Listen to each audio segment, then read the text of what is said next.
Okay. I welcome you all again to this third presentation for the workshop.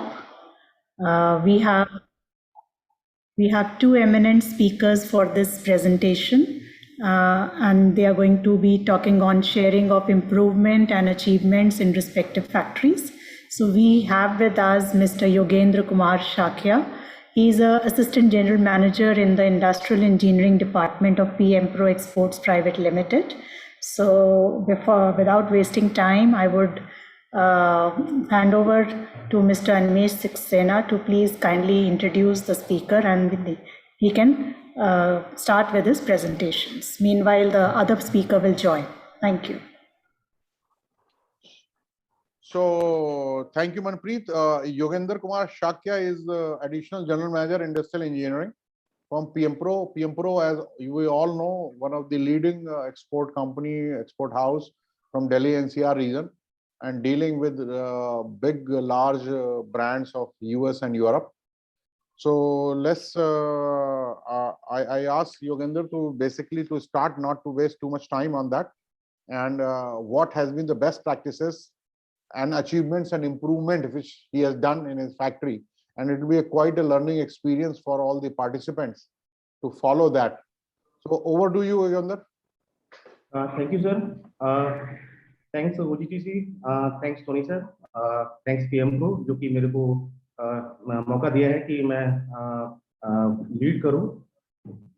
So जो मेरे आज के topic हैं जो डेवलपमेंट के जो बेस्ट प्रैक्टिस हैं वो फर्स्ट है real time information system, training and skill development, performance measure and review system, process validation and technical evolution, centralized research and development, centralized planning system, and organized pre-production activities, online system, cut to pack. Real time information system, जैसा कि हम समझते हैं कि information system सबसे major की होती है किसी भी इंडस्ट्री के लिए. सो इंफॉर्मेशन किसको देनी है, कैसे देनी है, कब देनी है, ये बहुत जरूरी होता है. तो हमने उसके लिए जो डाउन द लेवल इंफॉर्मेशन सही तरीके से जाए उसके लिए रियल टाइम इंफॉर्मेशन सिस्टम हमें डिजाइन कर रखा है जो कि सारी एसओपी के साथ लिंक्ड है और कट टू पैक सारी activity real time information system में कैप्चर हो रही हैं, जैसे डीएचयू, एफिशिएंसी, ट्रेंड, डब्ल्यूटी, ये सारी चीजें हमारे ऑनलाइन सिस्टम में आ रही हैं और सबको अपने मोबाइल पे सारा डेटा दिखाई पड़ रहा है. सुपरवाइजर को अपना सुपरविजन का डेटा दिखाई पड़ रहा है, लाइन का डेटा दिखाई पड़ रहा है, basic floor incharge supervisor manager को हर तरह का डेटा अपने ऑनलाइन दिखाई पड़ रहा है. कुछ सुपरवाइजरों के पास में मोबाइल फोन नहीं होते हैं तो उनके लिए हमने ऑन फ्लोर डिजिटल डिस्प्ले लगा रखे हैं. हर लाइन के आगे टीवी लगा रखा है जिससे कि उनको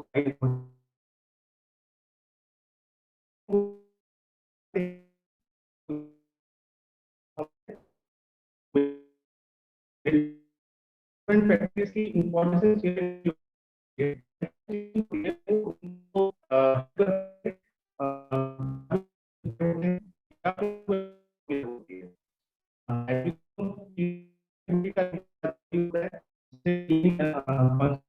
हो सके तो और इंफॉर्मेशन सारी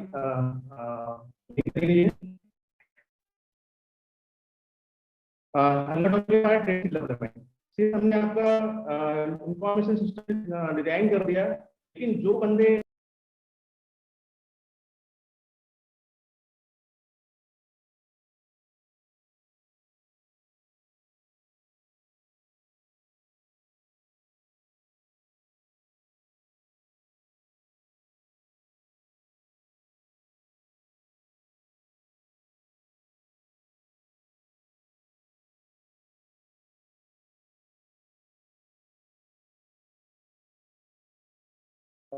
सॉरी फॉर डिस्टर्बेंस.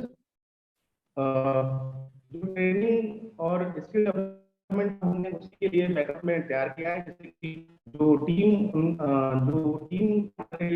फ्लोर पे या पर्टिकुलर एरिया के अंदर वो स्किल्ड हो, वो अपने KPIs को निभाने के लिए वो आपका ट्रेंड हो. तो हमने आपको 2 तरह के ट्रेनिंग प्रोग्राम प्लान कर रखे हैं, जिसमें हमारा इन हाउस इन हाउस जो फैसिलिटीज हैं सारी फैकल्टी अच्छे मेंबर्स हमारे जो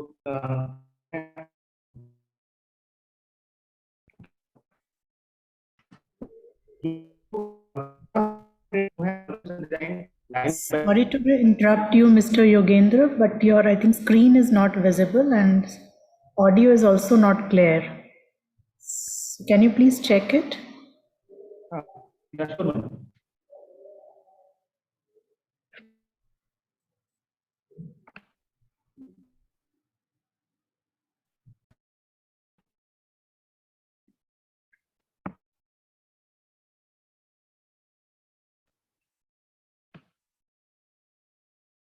अब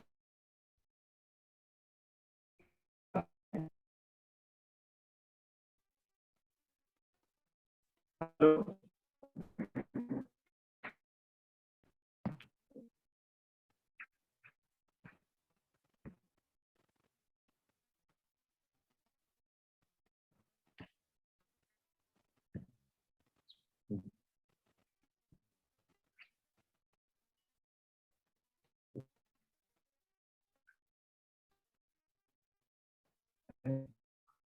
हेलो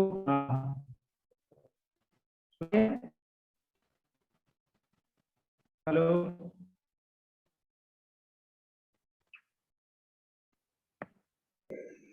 हेलो हाँ जी, या हाँ जी, आवाज़ आ रही है, बट आपका वीडियो विजिबल नहीं है और स्क्रीन भी आप जो शेयर कर रहे हैं वो विजिबल नहीं है।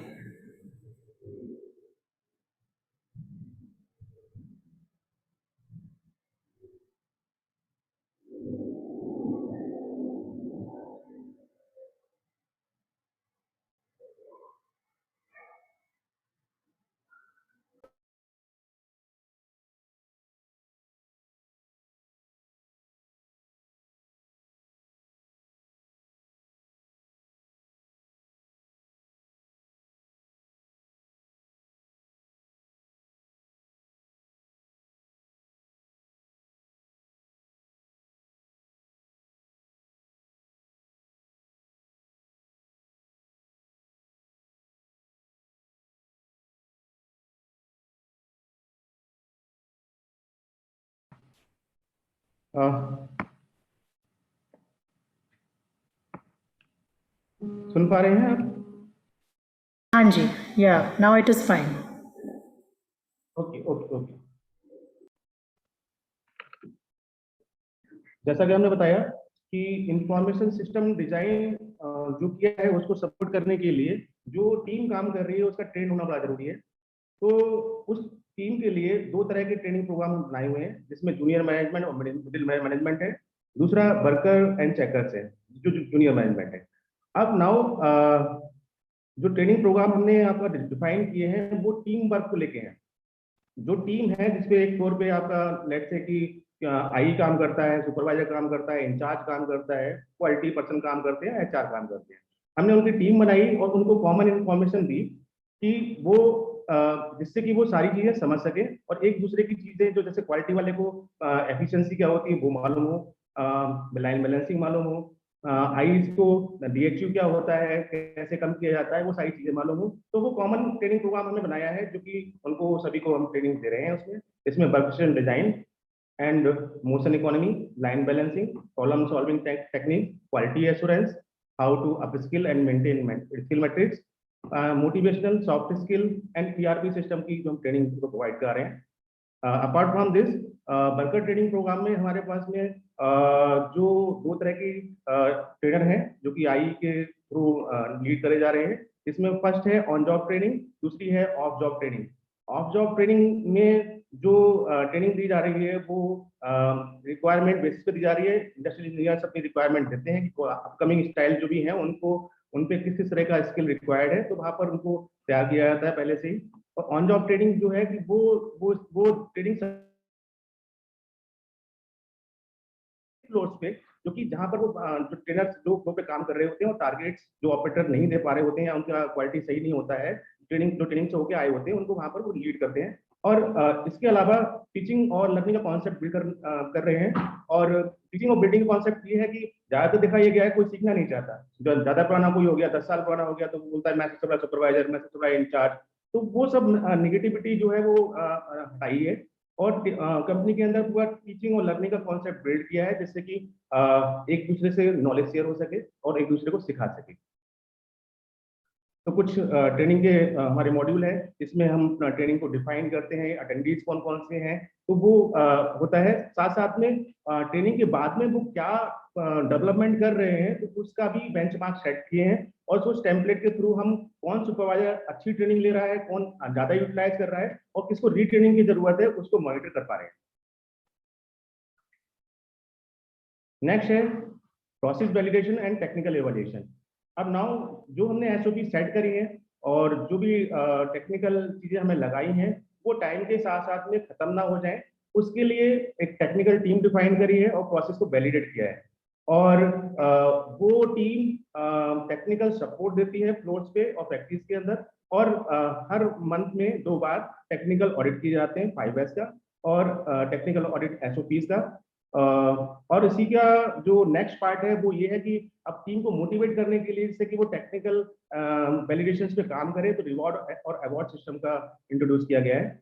और ये कंटिन्यूस इंप्रूवमेंट सिस्टम है, तो टीम से एक लेवल पर आ चुकी है। नाउ हम कोशिश कर रहे हैं कि उनको मोटिवेट करके और नेक्स्ट लेवल पे लाया जाए। नाउ सबसे बड़ा जो कॉन्सेप्ट है वो है परफॉर्मेंस मेजर, कि कौन बंदा कितना काम कर रहा है, कौन सी टीम अच्छा काम कर रही है, और उनका रिव्यू किया जाए। तो नाउ अभी हमने जो लास्ट 2 साल से हम प्रैक्टिस कर रहे हैं, इसमें हमने सारी केपीआई जो फैक्ट्री वाइज केपीआई थी वो बिल्ड करी है, जिसमें हम plan versus actual, efficiency, BHU और costings, shipment on time, failure और MMR, unplan work, cut to ship, इस तरह के हमारे टॉपिक हैं। जो मेन जो हमने उनको 5 भागों में बांटा है: production, quality, costing, process, technical validation and technical validation, shipment on time. अब इन चीजों पे फैक्ट्रीज को जो स्कोर दिया जा रहा है, जिसमें आपका रिवॉर्ड है gold, silver, bronze and red. तो जो फैक्ट्री जिस बैंड में गिरती है, तो उसको जो गोल्ड में आ रहा है तो उसको रिवॉर्ड अवार्ड दिए जाते हैं। तो एक पूरा केपीआई जो मॉनिटरिंग सिस्टम जो डेवलप किया है, उससे काफी फर्क पड़ा है। और वो सभी टीम अपने अपने केपीआई को फैक्ट्री वाइज बचाने के लिए अपना काम कर रही होती है। मोटिवेशनल, इसमें जो फैक्ट्रीज आपका गोल्ड में आती हैं, उनको मोटिवेशनल सपोर्ट दिया जाता है, और उनको, और दूसरी फैक्ट्री को बोला जाता है कि वो भी उनको फॉलो करें, उनकी एक्टिविटीज को फॉलो करें जो वो कर रहे हैं करके। उनकी इंफॉर्मेशन सिस्टम, इंफॉर्मेशन फ्लो उन डिफरेंट फैक्ट्री को दिया जाता है, कि जो कि बेस्ट प्रैक्टिस है वो दूसरी फैक्ट्री को दी जाती है, जिससे कि वो भी मोटिवेट होकर उस लेवल पर आ सके। नाउ अब जो इनिशियली जो हमने बात करा, ये था फैक्ट्री वाइज इवैल्यूएशन सिस्टम। अब इंडिविजुअल जेडीएन केपीआई भी प्रोसेस में है, जो कि डिपार्टमेंट हेड और हर बंदे का जेडीएन केपीआई बनाया जा रहा है। Centralise research and development team, इसमें एक सेंट्रलाइज विंडो दी गई है, जहां से ही सारा R&D हो रहा है, और उसको लीड करने के लिए इंडस्ट्रियल इंजीनियर्स अलाइन किए गए हैं, जो कि अगर प्रोसेस सिंप्लीफिकेशन और सैम रिडक्शन को लेके काम कर रहे हैं। इनिशियल रिस्क असेसमेंट और मेथड इंप्रूवमेंट जो इनिशियल स्टेज पे हो जाए। नॉर्मली हम देखते हैं कि प्रोडक्शन में कोई आ गया स्टाइल, उसमें कोई सीम एक्स्ट्रा लगी हुई है या कुछ भी ऐसा है, तो बाद में वो यूज की नहीं है, लेकिन उसमें हम चेंज नहीं कर सकते, क्योंकि वो सैंपल हमारे लॉक हो चुकी है। अब जो सैंपल के तरह ही बनाना है तो मेथोलॉजी तो वही है, लेकिन जब हम सैंपल बना रहे हैं, या जो हम स्टार्टिंग में सारा इनिशियल स्टेज पे काम कर रहे हैं, अगर उस स्टेज पे ही सारी चीजें लॉक कर दी जाए, तो आई थिंक वो प्रोडक्शन स्टेज पे डिस्टर्ब नहीं करती है। तो इसलिए कोशिश ही करी जाती है कि R&D में सारा जो सैंपल बने वो विद फोल्डर और अटैचमेंट बने, और जो भी उनको कॉम्प्लेक्सिटी आई उसको इम्प्रूव किया जाए और नॉलेज को शेयर किया जाए। तो इसके लिए जो एक वीडियो बनाते हैं वो R&D में, जिसको वो फैक्ट्री में जब वो स्टाइल एलोकेट होती है तो वीडियो प्ले किया जाता है। उस वीडियो के अंदर पूरा ऑपरेशन वाइज क्या क्या चीजें लगानी है, कौन कौन से अटैचमेंट यूज करने हैं, just kind of information backup support उनको दिया जाता है। सेंट्रलाइज कंट्रोल है सैम के ऊपर और CM के ऊपर, जो कि सिंगल विंडो है, जहां से सैम बुक हो रहा है और जहां पर फैक्ट्री को डिस्ट्रीब्यूट हो रहा है। अगर कोई डेविएशन होता है तो वो उसके लिए मींस इंफॉर्मेशन मेल्स के थ्रू मर्चेंट्स और डिफरेंट टीम को होता है। एडवांस में ही मशीनें प्लान कर ली जाती हैं। लेट्स से कि स्टार्टिंग में कोई स्पेशल मशीन रिक्वायर्ड है या कोई अटैचमेंट रिक्वायर्ड है, तो पहले से रिक्वायरमेंट क्लोज कर ली जाती है, जिससे कि फैक्ट्री में जब प्लान हो जाए और लाइन में प्लान हो जाए तो वहां पर उसकी वजह से लॉस ना हो। जब ये सिस्टम में शुरू किया था तो काफी दिक्कतें आई थी, काफी चीजें स्ट्रगल किया था, लेकिन समहाउ हमने आपको मैनेज कर लिया है। और ये कम से कम आपका अभी हम वैल्यूएशन के टर्म में देखें तो 7 से लेकर 8% का हमने स्वास्थ्य रिड्यूस किया है।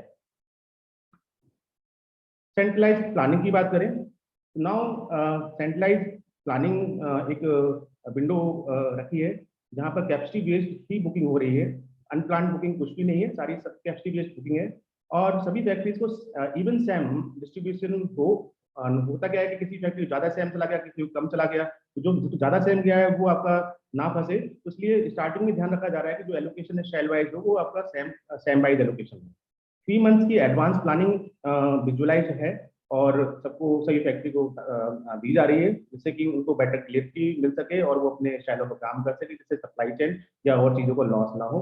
और जो टेक्निकल टीम काम कर रही है वो बेहतर वे में काम कर सके। 7 to 10 मैथोलॉजी, 7 to 10 मैथोलॉजी का मतलब ये है कि 7 दिन पहले जो मीन्स पीसीडी है उससे पहले फाइल हैंडओवर होना है, और 10 दिन पहले जो शिपमेंट है उससे पहले फाइल खत्म होनी है। तो जिससे कि कोई रिस्क फैक्टर ना रहे, 7 दिन पहले अगर फैक्ट्री को फाइल हैंडओवर हो रही है तो अपना प्री प्रोडक्शन एक्टिविटी है वो आपका टीम के साथ में वो कर सके, जिससे कि लास्ट मोमेंट पे लाइन सेटअप के टाइम पे वो लाइन में R&D ना हो। दूसरा एस्पेक्ट है maximise the lead time to production by improving the supply chain and merchandising activity. अब लेट्स से कि अगर जितना टाइम हमें प्रोडक्शन को मिलेगा तो उतने ही नंबर ऑफ चेंज ओवर कम होंगे।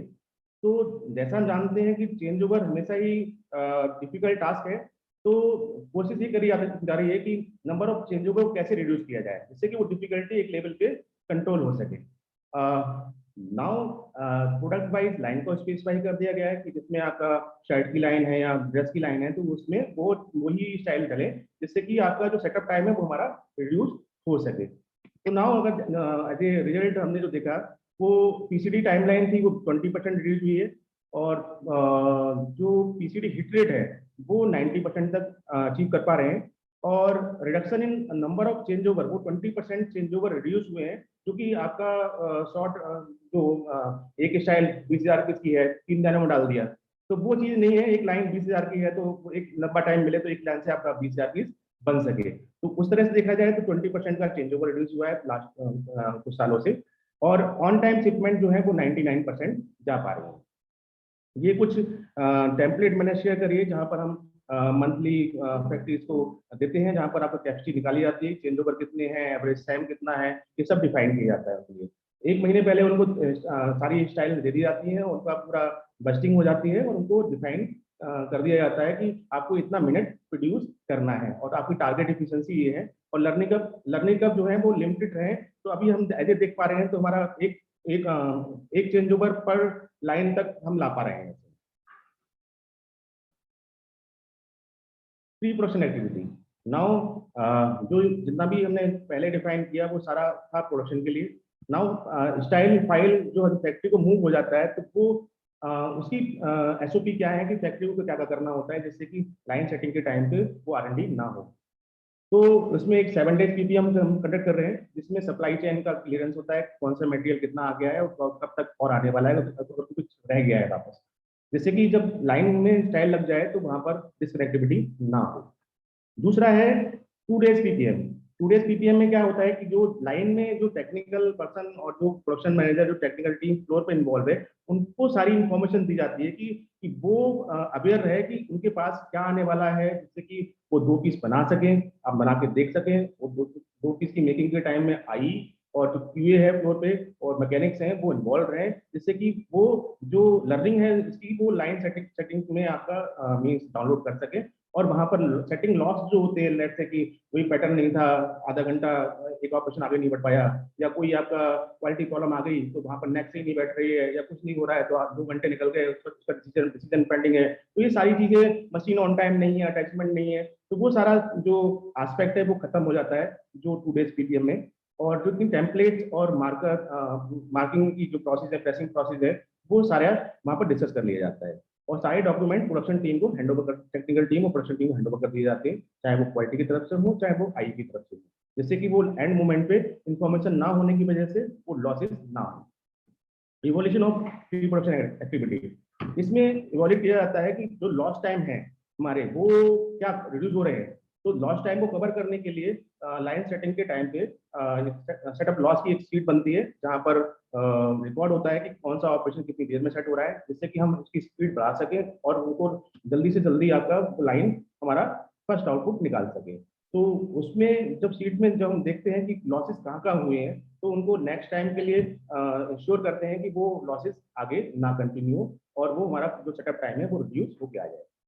एज वी नो, फैक्ट्री में साइड भी बनते हैं, ग्रेडिंग होती है, सिंकेज होती है, ये सारा कुछ प्रैक्टिस हमारी जो 7 दिन से पहले हमारी क्लोज हो जाए, क्योंकि लाइन सारा पर्पस ये है कि जो लाइन सेटिंग के टाइम पे वो लॉस कोई भी ना हो। एज वी सी स्टोर्स में इंफॉर्मेशन सिस्टम जो है वो अलाइंड है कटिंग के साथ में। अगर किसी फैब्रिक का स्टाइल का कोई सप्लाई चेन में कोई इशू है तो वहां पर आपको उनको पहले से फीडबैक सिस्टम दिया जाता है कि इशू है, आपको इसको रीप्लान करिए, रिशेड्यूल करिए। ऑर्गेनाइज जो है प्लेस है और लिस्टेड है कि कितनी WIP कौन सी रैक में या लाइंस में है। मैन्युफैक्चरिंग सिस्टम की बात करें तो कटिंग में जो बेस्ट प्रैक्टिस जो करी है वो कई सारी बेस्ट प्रैक्टिस हैं, जिसमें जो मेजर प्रैक्टिस है वो ये है कि elimination of scissor cutting.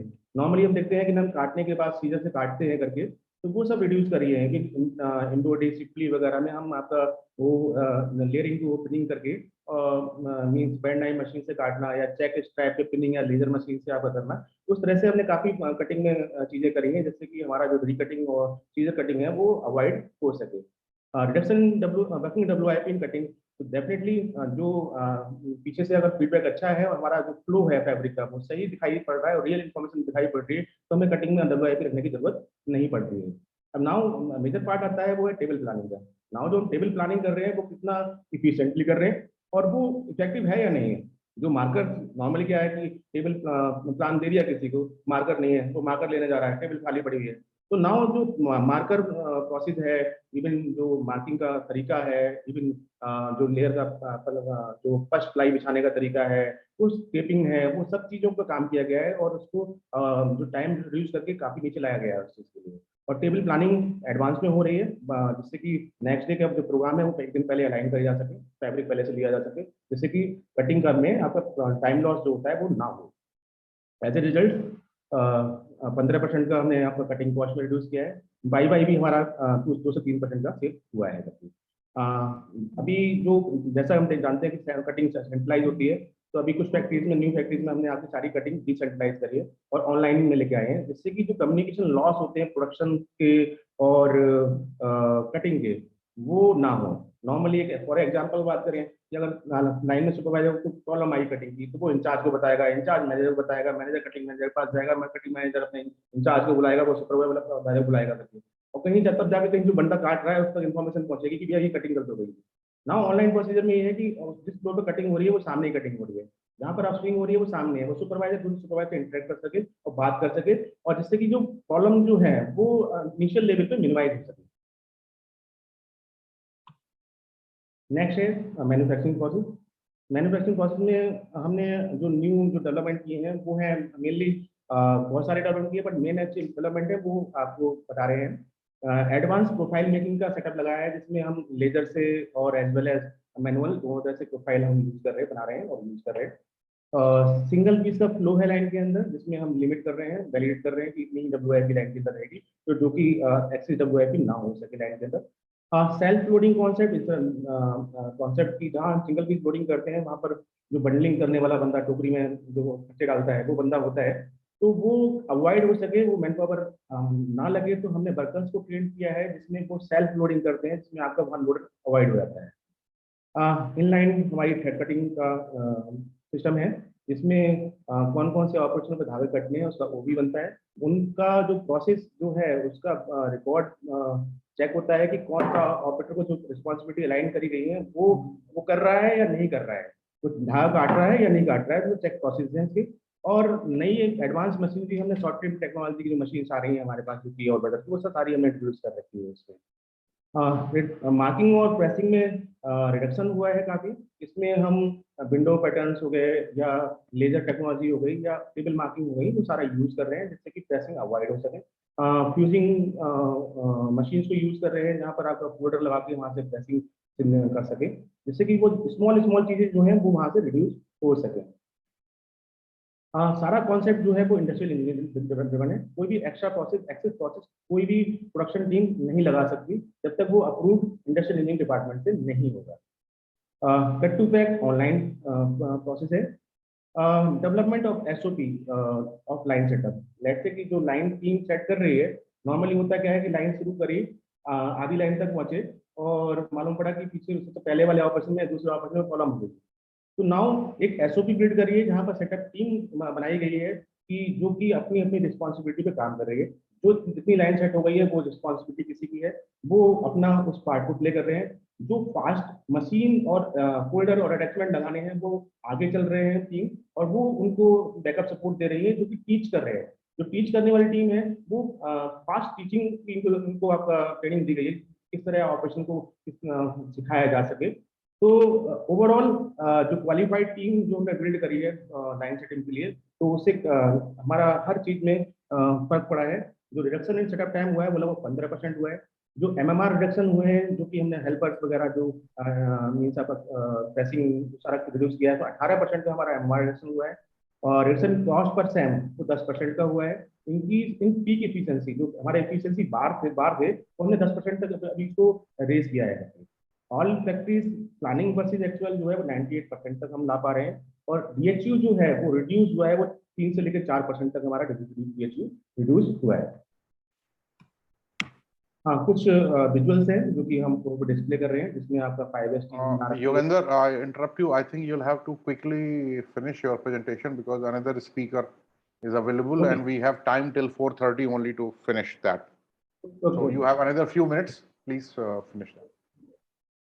Manufacturing जो प्रोसेस है उसमें डिस्प्लेज हैं और टीम बिल्ड करी गई है जो कि आपका 5S और अलग अलग चीज़ों पर काम कर सके।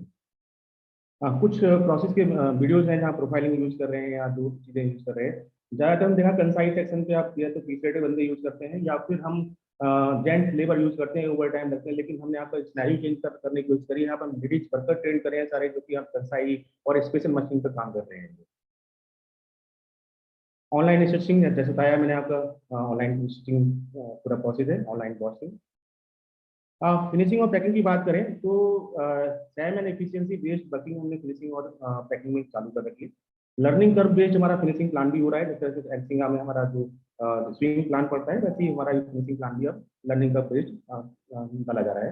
रिडक्शन इन फिनिशिंग WIP वो कोशिश करी जा रही है कि उसको रिड्यूस रखा जाए। रिडक्शन इन पैकिंग WIP वो भी है। और PO wise completion of work, जो कि पैकिंग WIP तब तक कंप्लीट नहीं हो पाएगी जब तक आपका PO कंप्लीट नहीं है। अगर कोई बॉक्स ओपन है तो अगर रेशियो वाइज कटिंग नहीं है तो वो बॉक्स कंप्लीट नहीं हो पाएगा। तो पैकिंग को डिफाइन किया गया है और विजुलाइज किया गया है जिससे कि आपका जो पैटर्न्स है वो टाइमली पैक हो और WIP रिड्यूस हो जाए। Reduction in finishing cost as a result जो कॉस्ट में रिडक्शन हुआ है 10% हुआ है। Reduction in rework 5%, WIP reduction 15%, और जो इफेक्टिव बेस मैनेजमेंट सिस्टम यानी cut to ship, order to ship और लेफ्ट ओवर, वो आपका 2% तक इसमें इंप्रूवमेंट हुआ है। Thank you. ये मेरी साइड से था। सर आप please continue. Thank you. Mandeep, now you Yeah. take over Sure. now for the next speaker. Sure. Thank you, Mr. Yogendra, for sharing your first-hand experiences for how to achieve high performance level. I'm sure everybody is going to learn and apply these in the individual factories. So we now move on to the next presentation for this session. We have another guest speaker with us, Mr. Ravi Prakash, Associate Director, Wazir Advisors Private Limited. He has over 15 years of diversified working experience in consulting, apparel manufacturing, entailing production, industrial engineering, and system implementation. He is a graduate in apparel manufacturing and information technology from National Institute of Fashion Technology, Gandhinagar. He is well versed with Lean Six Sigma system and have experience of implementing various productive and quality improvement and low-cost initiative using Lean tools. So I welcome you, Mr. Ravi Prakash, and over to you. Thank you, Ms. Manpreet. Good afternoon to everybody. Let me share my presentation first.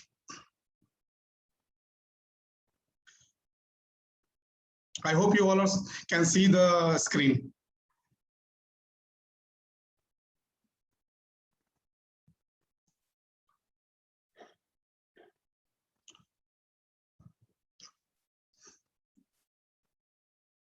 As per our past experience and working with the different factories, we have developed multiple modules like operational re-engineering, plant setup, cost reduction, system implementations, SOP performance, quality improvement related to the concern areas. Now today I'm here just to give a brief information about our one single module called QCO, Quick Changeover. Quick Changeover module is a highly effective module with proven direct saving result across multiple re-engineering projects.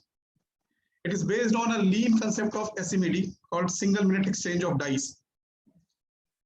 Our QCO model is customized model, which is prepared based upon the existing work process of the firm. As we know, in the current situation, all the buyers have changed their buying patterns. Pre-pandemic era, when we used to have in our season, we used to have less number of styles, and in average styles have got more quantities. But after pandemic, the buyer has changed the buying pattern. Now in every season, they have increased the number of styles. And at the same time, they have reduced the quantity, average quantity of the per style. Hence, in order to minimize the production loss during the style changeover, we have prepared the quick style changeover module. Let me first present you all with one of our client performance report with implementation of QCO, the pre and post QCO implementation details.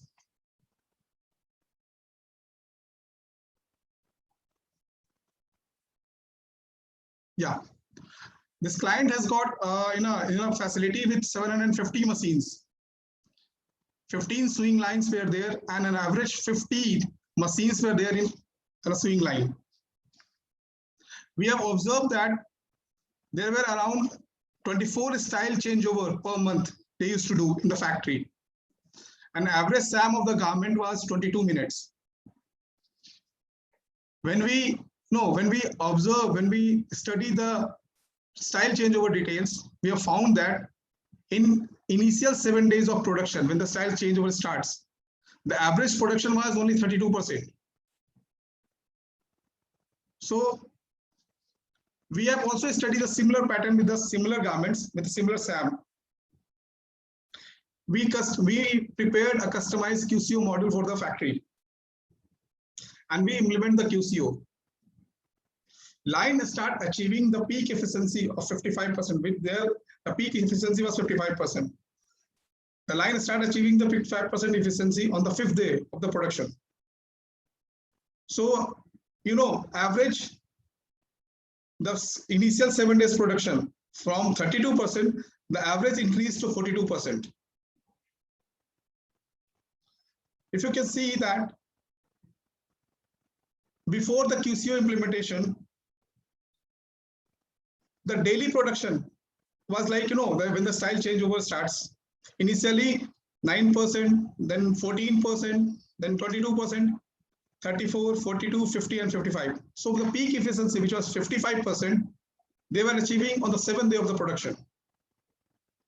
But after implementation of the QCO, that same team with a similar product, they were achieving the peak efficiency on the 5th day, the 600 pieces. Now, if you compare the production in pieces, initially in the 7 days they used to produce 2,465 pieces on average. After QCO implementation, they will start producing 3,175 pieces. That means extra 709 pieces in the same period of time, which is equal to 1.18 day production. Now, if we consider line operational cost to be 100,000 or a lakh rupees per day for 50 machine line, the total cost which we save, the total saving per month would be around 28 lakh rupees. Now let me brief you about the customized methodology that we had prepared for the client. On a broader note, we have segregated QCO module in 5 different stages. Mainly in the first stage, we analyze the current process. We study the pre-production process, changeover activities, and the whole style changeover process. In the second stage, we identify the gaps, the concern areas, existing pre-production activities and planning activities, weak points. Then in the next stage, the third stage, we prepare the customized QCO. For the customized QCO, and we develop the SOP for the QCO model. We also prepare SOP for the pre-production and the changeover activities. The fourth step,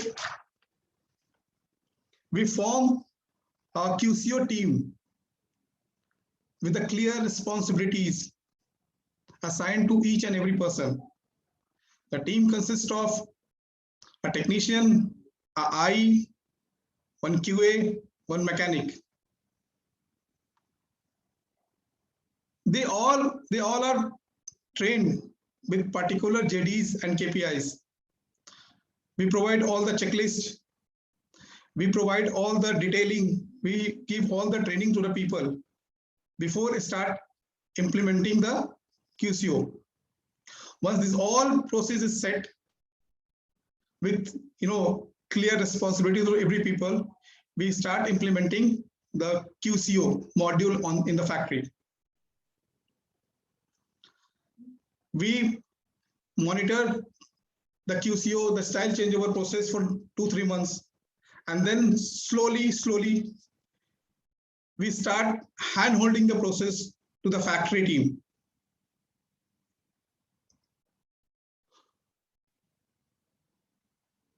This way, we make sure that the QCO module which is implemented is sustained also for the long period of time.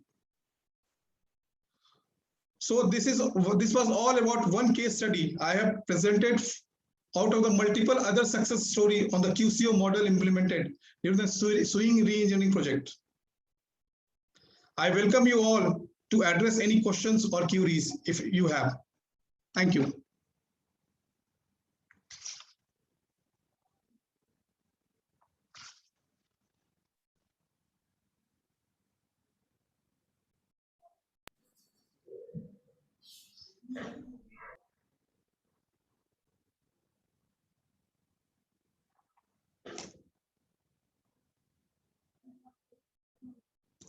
Up to you, Manpreet or Mr. Animesh.